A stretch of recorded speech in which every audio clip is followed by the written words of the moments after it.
Welcome back. In the last lecture, we examined the persecution of the early church. But we need to be clear that persecution did not bring church activity or Christian thinking to a halt. On the contrary, the persecution generated a number of formal responses by Christians who wanted to clarify that they were misunderstood and were being treated unjustly. So right now, I want to examine with some detail what these responses looked like. Church historians often group together a number of individuals that are referred to as the apologists. The word apologist means defender. Like the term apostolic fathers, the title apologist was invented after the fact. As a result, the list sometimes varies from scholar to scholar, but in general it refers to Christian writers in the 2nd century that were trying to influence the Romans to acknowledge that Christianity had credibility. More specifically, they wanted to dispel rumors, clarify their beliefs, and demonstrate that Christians were in fact loyal subjects. And one of the primary ways that they tried to do all of this, as we'll see in a moment, was by appealing to philosophy. But in terms of a list, the following individuals typically fall under the heading of apologists: Aristides, Justin Martyr, Tatian, Athenagoras, Theophilus of Antioch, and Melito of Sardis. Again, some people include additional writers for various reasons. For example, some people include Origen or Tertullian. But these individuals on the screen tend to be recognized because they were writing in Greek during the 2nd century. So to begin with, I want us to get a sense of what these writings were like, both in tone and in content. Let's start with Justin Martyr, the person that nearly everyone identifies as the most important of all the apologists. Justin was born in Palestine sometime around the year 100. He wasn't from a Christian family, but he was a Platonic philosopher prior to his conversion around the year 130. Actually, Justin never really stopped being a philosopher, and it's often noted that he continued to wear his philosophical garb or tunic after he became a Christian. Around the year 135, he began teaching Christianity in Ephesus, and then later did the same thing at Rome, teaching in a Christian school.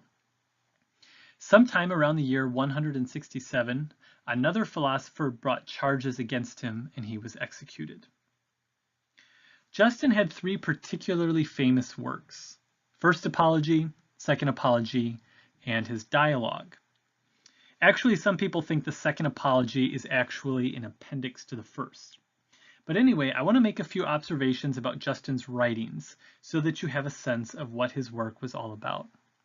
And I'll put the text on the screen, but I'll also have a copy of the document in Moodle so you can download it if you prefer to read it that way.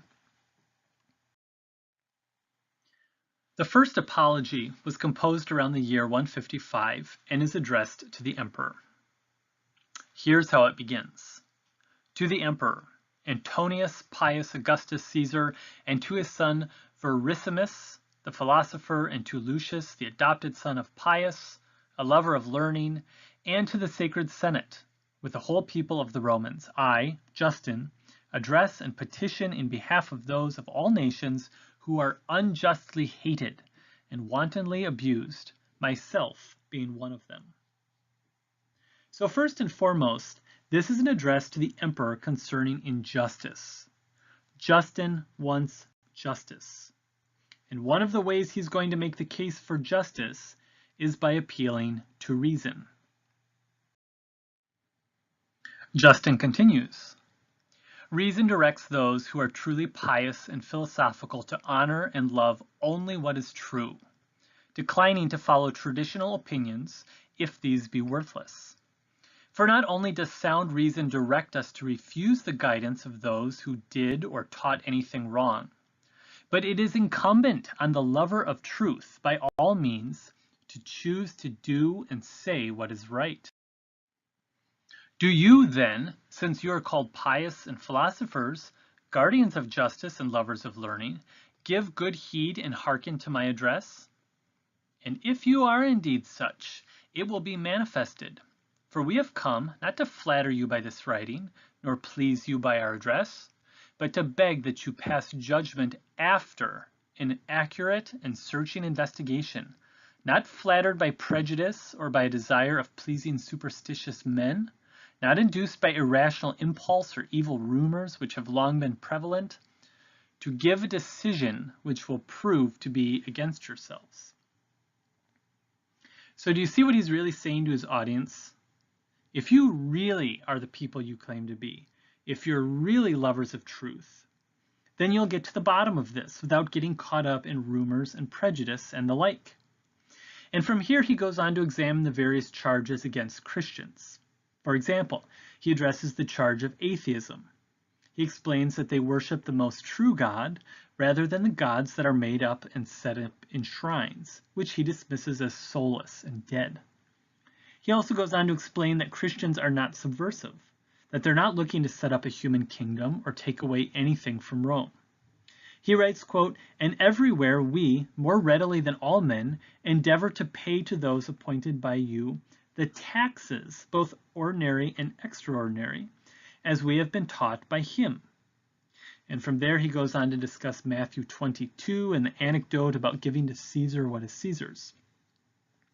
But probably the most interesting and controversial aspect of his defense concerns the accusation that Christianity is new or novel.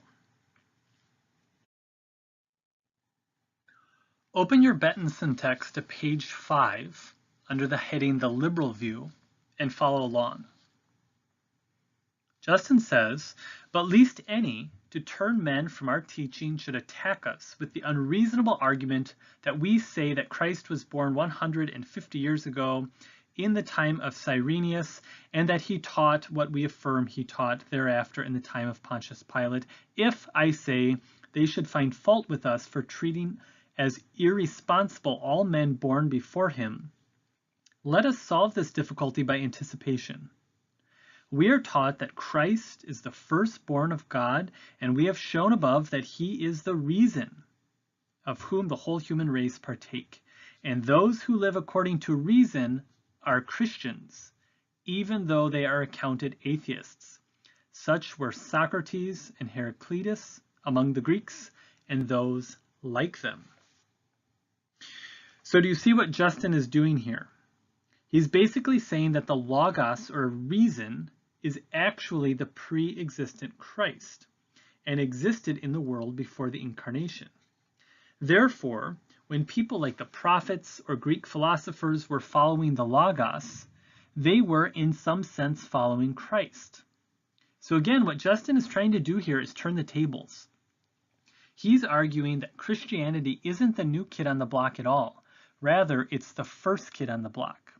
So on the one hand, he's claiming the superiority of Christ, but on the other hand, he seems to be trying to build a bridge, saying that there's something in common between Christianity and previous Greek thinkers because of the Logos. However, for Justin, the commonality does not mean Christianity and Greek philosophers are equals, or that the philosophers fully understood reality. Again, look at the Benson text on pages 5 and 6 and read the segment from Apology 2. I would read this slowly and carefully, and then we'll make some comments about some of the phrases that he's using.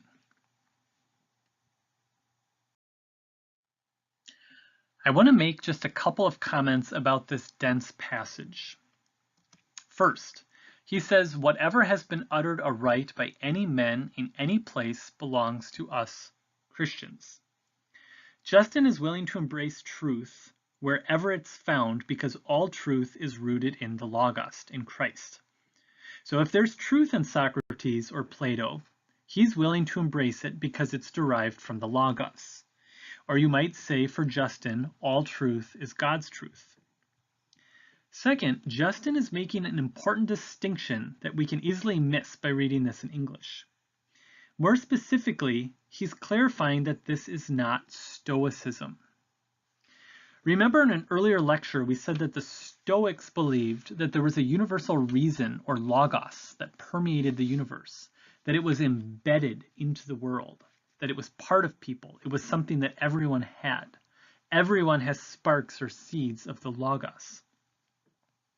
Justin is not saying that. He's saying that the Logos implants or sows itself within people, and that it's given according to grace.